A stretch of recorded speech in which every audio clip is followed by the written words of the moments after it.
So Suzanne, when you're working as you were, doing great work in a traditional hospital setting, you're looking more for yes or no. Does this person have a disease complex that we need to manage or not? And so there's management, but the management is different when you're looking at functionality.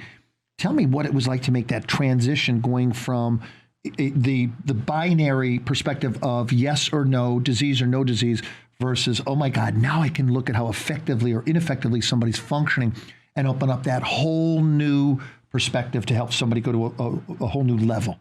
Well, it's so interesting. I remember taking care of patients and feeling like they didn't have, I didn't have a toolbox to help them. Right. I think that's probably one of the bigger things that's helped me is having the toolbox to help patients, to be able to say, oh, I know what's wrong with you. You don't have fibromyalgia. You have a progesterone, deficiency. You've been taking birth control pills for whatever. And so it's interesting to have a different perspective and to have sort of the scales fall from my eyes for a while. Right. It was great to have that.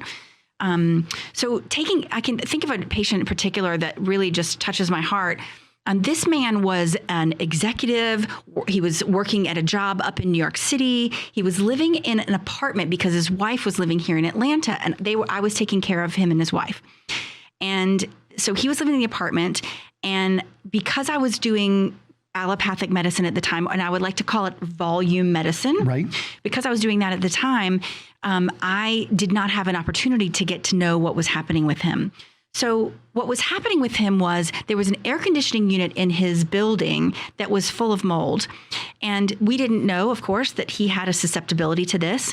And so he at some point began to notice that he couldn't work anymore. Right. He actually ended up not being able to continue to work. He had to quit his job. He's been unemployed for about 10 years. Oh. So then he came to see me after I was able to change the way my practice worked. And we sat down and figured out that he actually did have some susceptibility to the mold toxins that occur. Right. And it's a condition called CIRS. We took care of his CIRS, and he's actually been able to go back. He doesn't work anymore. He's at the age where he does his retired, but he's a luthier, which is he makes lutes and guitars and create. And so wonderful. He's got a creative outlet. He has. It's been really great. Wonderful. It's been great. So being able to contribute to people's lives in a way, that's been so amazing. And there's just morning after morning in my staff meetings, we try to share stories about things that are going well and how patients are doing well. Right. And morning after morning, there's a story about why do we keep doing this? Why are we here? Beautiful. And those are coming out every day. I love that. And they will. There's such a need for who we are and what we do. You know what? I was going to ask you this question at the end. I have to ask this for you now. Where do you see the vision ultimately of the distinction medicine in our future, in our lifetime?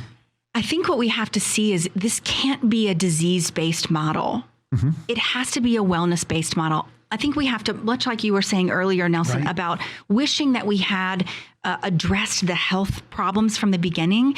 I think we need to be seeing patients on a more regular basis where we address their health problems earlier in life, where we're looking and monitoring and caring for them and able to spend time and listen to them. I think we need to realize that patients are an integrated creature that is not just they're not just a sore throat. Mm-hmm. They're not just a heart. Right. This is a patient that lives in a body that's all together, and they live in an ecosystem of other people. Yes. They live in an environment, they live in relationships and in work relationships. So we have to take all of those things into account.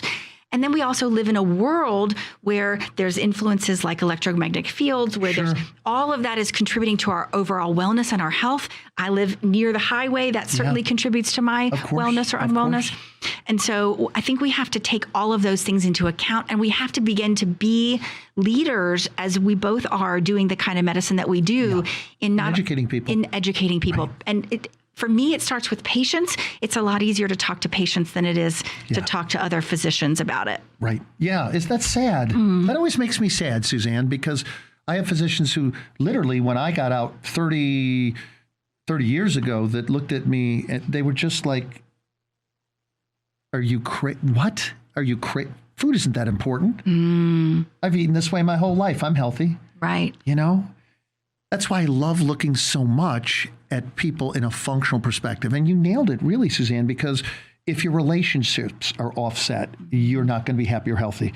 If you're not getting enough exercise, if you don't have some kind of a spiritual connection, right? If you're not getting clean water, if you're not getting clean food, if you're not getting high quality supplements or things to help buoy up, as we talked about earlier, the weaknesses, then eventually those cracks in the hull lead to the sinking of the Titanic.